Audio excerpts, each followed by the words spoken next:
And that's when one of my friends shared about this Asian Martha Stewart that lived in her neighborhood in this picture perfect home. And she was always so put together, and the food she made was always perfect, and her kids were always so well behaved, and everything about her life was flawless. And then this woman was diagnosed with breast cancer.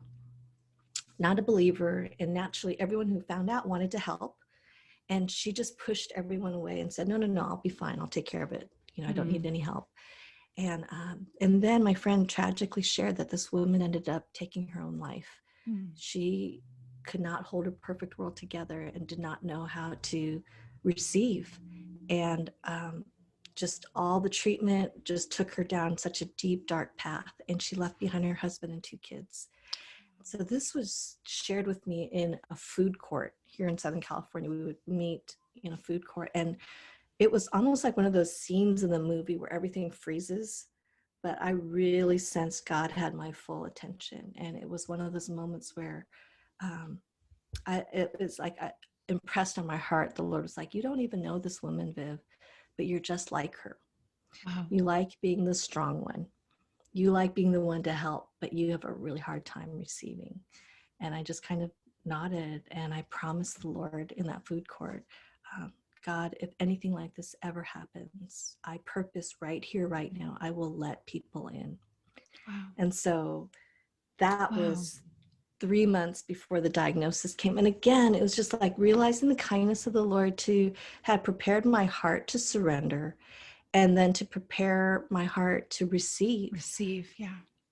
Ooh, those, as a minister, I imagine you can relate to this too. Being in ministry, we spend all this time trying to help others, and learning to be a gracious receiver is humbling and soul altering and so very, very good.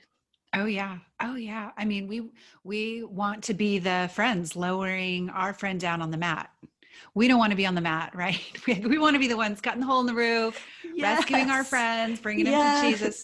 We're so much more comfortable being the helper than the helped. And that is baked in, isn't it? It's baked into human nature that but I think as well, like there's the cultural stuff, I mean, I grew up American as well. And so we have this sort of infatuation with rags to riches and how do we recreate a success story, and then as women there's that aspect of it as well, being caretakers. There's the Christian thing, we want to hold it all together and represent God well. So there's so many factors. So for you, when you got this diagnosis, you'd had this food court come to Jesus moment, which is a heartbreaking story. Really heartbreaking story. Did that, obviously that prepped you in some way for your diagnosis, but what was that like actually grounding what you knew to be true and what God was inviting you to? Did it make it easier to receive help, or what was that like? It was a game changer for me. I look back in the day that I went in for the mammogram that turned to an ultrasound that turned to a core biopsy. It was the Friday before school got out for the kids for winter break. So there were all the Christmas winter parties, and 3 kids in 3 schools. It was just, everyone was everywhere. And I remember coming out of that appointment and just so shocked. I did not expect that to be what my Friday was going to be. It was just going to be one of several things on my to-do list. And I remember finding my way to the car, sitting there stunned, looking out the window, and all the cars were going by. And I just thought, everyone's going somewhere, and my life has just been derailed. So I got home, and the Lord brought back the memory of this promise, and I pulled out my laptop and sent an email quickly to the women that I would ask to be bridesmaids if I married my husband again. Like those were the girlfriends, the ones that lower you down to Jesus. And 3 of them I texted. They lived within 10 minutes of me, and they'd known me a long time. And I just said, can you meet me at my Starbucks? Because I had my own, the one that I would hang out with at. And so they met me the next day. And what was so beautiful was that each of them were mature in their faith, had walked through difficulty, and they didn't try to fix it. They didn't try to share Bible verses or talk me out of how I felt. They literally gifted me with the present of presence. Mm-hmm. And they knew that this was not comfortable for me to ask for help, because there's every fiber in me was just like, oh, it's not a big deal. We don't even have the full biopsy yet. Like, it could be just a false alarm and I'm just wasting everybody's time. Like, there's so many things, but I was like pushing through that to get to the place of saying, no, this is me vulnerably, without any answers to my questions, just coming within a place of need. And they recognized that, and they sat with me, and they became, for the rest of my active treatment and beyond, the awesome threesome. And Wow. What a it gift. was really a gift, truly, truly. And it was a game changer. It changed everything.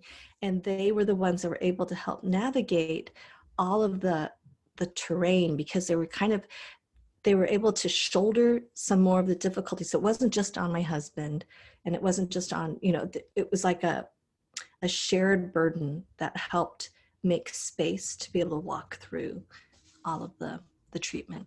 Yeah. Yeah. Well, I mean, we have so many reasons why it's hard to ask for help, right? We can all probably list our reasons. Oh, I'm the firstborn. I'm used to, making decisions. I'm the, whatever. We all have lots of reasons. Type A, yes. Or personality stuff, or cultural conditioning, or religious upbringing. I'm just thinking of those who are listening right now, and maybe they don't have a diagnosis, or maybe they do, but for a lot of people are going to relate to what you're saying, that it's just hard to receive help, and you've got this beautiful encounter where God really met you before you needed to ask for help, or before you knew you needed to ask for help. Let's put it that way. I'm sure you needed another hindsight. But what about for that person that's listening right now, that actually they know deep down that they need help, but they have not had that sort of Jesus encounter that you're sharing about? Can you eyeball them for a moment? Like what invitation, what would you say to them?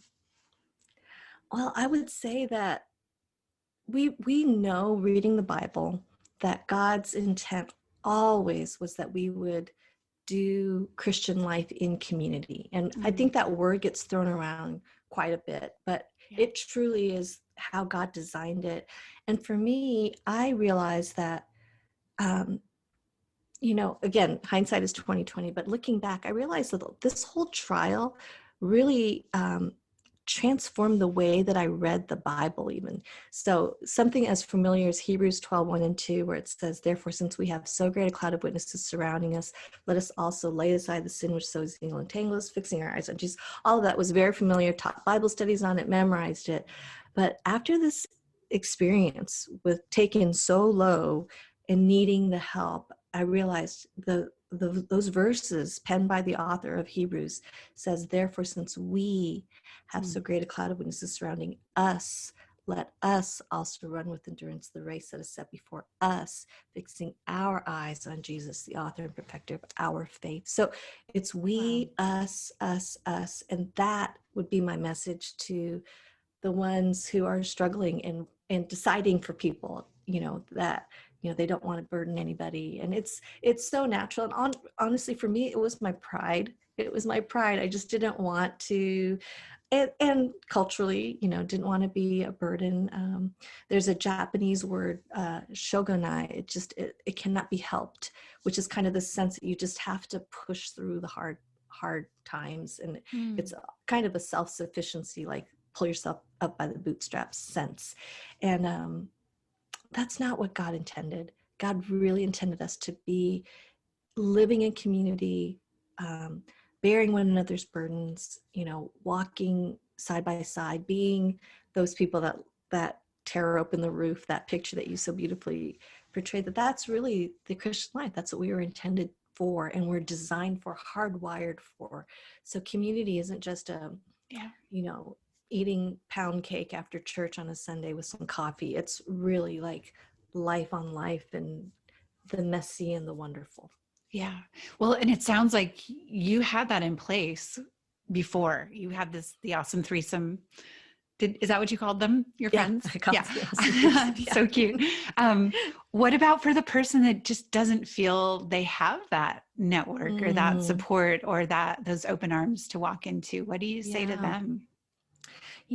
I would say never underestimate prayer and asking the Lord that, this absolutely is God's will. I know that there are times when He does have us in a wilderness and we are needing to just walk faithfully and show up day after day. And those are Mm, hard times. I'm thinking of young moms right now where mhm, honestly, it's just like you can't even go to the bathroom by yourself. I mean, it's just a season of exhaustion. mhm. And it's like to think about trying to form these close relationships, it's just overwhelming. So I don't I don't ever want to communicate in a way that this is just one more thing to add on to the plate of what already is overwhelming in a global pandemic, et cetera, et cetera.